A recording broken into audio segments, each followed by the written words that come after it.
Mr. Millikan, can I just come back to you for a second? Can I just ask you, did you think that Allstate might retaliate against you for your testimony here today? Did that ever cross your mind? Yes, sir. Yes, sir. And why did you think that might happen? Well, I mean, I got a phone call from Pilot Management indicating that they were aware of it, and then got word from people in the office that I was going to be on a cutoff list, which has not happened in probably 6 years. Okay, so wait a minute. I just want to make sure that I got this right, and I want to be sure everybody in the room understands it. You're telling me that after you agreed to testify here today, you got word that you were on a blacklist, essentially, from Allstate, and that you were going to be penalized in some way? I've been told, yes, sir, I've been told that I'm going to be worked out of the storm in Georgia, which is 100%. I mean, it's cutting me off. It's eliminating me, guaranteed. So they're retaliating against you. It sounds like they've already set it in motion. Is Yes, what you're sir. telling me. That's what you've heard. Because you testified as to what happened. Yeah, because I was going to testify, yes, sir. Yeah, even before you got here today, they were doing this. I mean, that is really unbelievable. Absolutely unbelievable.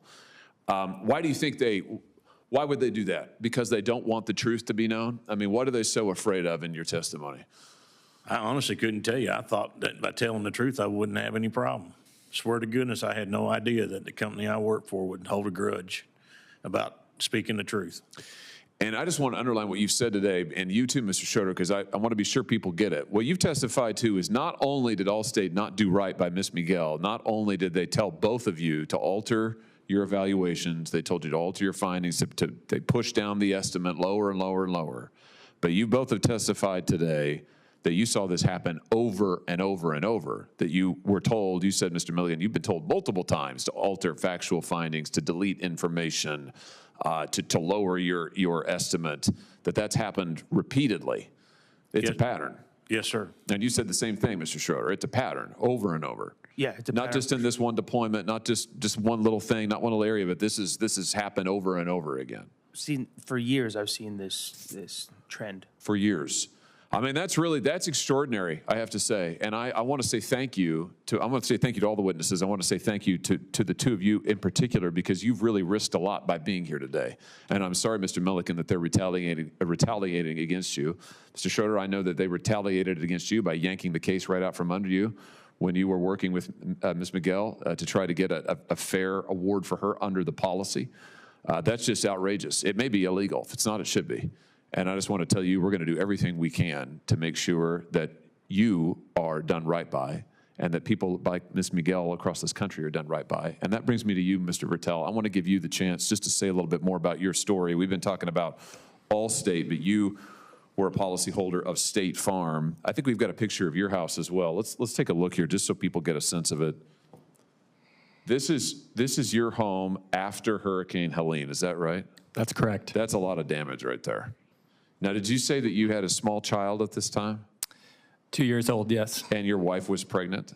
With our second, yes. Wow. And this was taken back right after the hurricane, back in September, about October, something like that? Right after the storm, yes. So, and did you say Allstate now has fixed it all up and it's all good? The State Farm has not. Oh, State Farm, sorry. The home sits untouched. Current condition is inhabitable. So they've done nothing in those, you said the number of days, 228 days of our home being uninhabitable, excuse me. 228 days. And your wife has since had your second child, is that correct? 2.5 months ago, yes. So you've got a 2.5-month-old, you've got a 2-year-old. Nobody gets any sleep in your house, I suspect. I've got little kids. This keeps us up more at night than they do. I bet that's true. And you are coming out of pocket to pay for your own housing because you can't live here. Is that right? We've received drips of reimbursement, but we've had to fight tooth and nail for every one of those.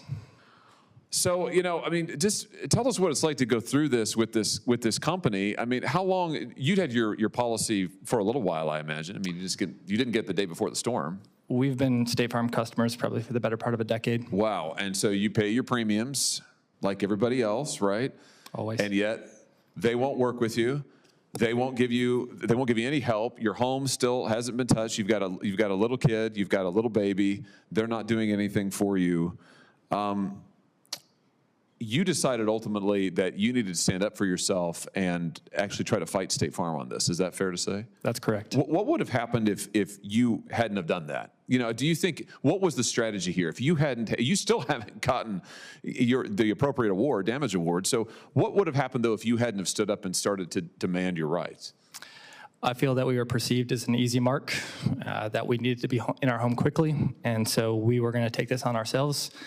Right now, we simply have not received any funds that would allow us to fix our home. So if we had to come out of pocket, it changes everything about our life, where we live, if our kids could go to school, everything. It's just extraordinary. You should never have had to go through that, Mr. Vitale. I want to offer my sympathies and my apologies to you, to your wife, to your little ones. That's absolutely outrageous, and the kind of behavior we've heard testified to here today, it sounds like to me you're a victim of. Another one of these massive insurance companies who takes your money. They're happy to take your money, but when this happened to you, they won't give you anything. It's delay, delay, delay. Mr. Quinn, let me just ask you, you've heard this testimony today. You're very familiar with it. You hear it all the time. Can I just ask you, you've heard testimony about Allstate and about, frankly, fraud that goes on there. In your view, in your professional judgment, is that kind of fraud limited to Allstate? No, sir, it is not. It is pretty much industry-wide. Tell us more about that. I mean, it's industry-wide because why? Tell us what the industry looks like, how it runs. You know, we believe this goes back to the 90s with what's called the McKinsey report, a consulting firm sort of trained insurance companies to use their claims department as a profit center. And they actually trained their staff to come in and short people on claims. They did it specifically starting out with Allstate, and then they took it on the road for almost every other insurance company, and it is now basically industry standard. I will say there's nothing you're hearing that's unique. The people that are speaking are unique because they have the courage to do it, but I hear these stories every single day, and they are the exact same stories over and over and over, and working class families getting taken advantage of by insurance companies without any ability to fight back. So what you're telling us is these big insurance companies went to a consulting firm, McKinsey, and asked them to design a program to help rip off policyholders. That is correct, sir. And has that been successful? I mean, has their program been successful in ripping off policyholders? It's been incredibly successful, sir. It is actually part of the systemic fraud that's occurring every day now. That's extraordinary. Senator Kim.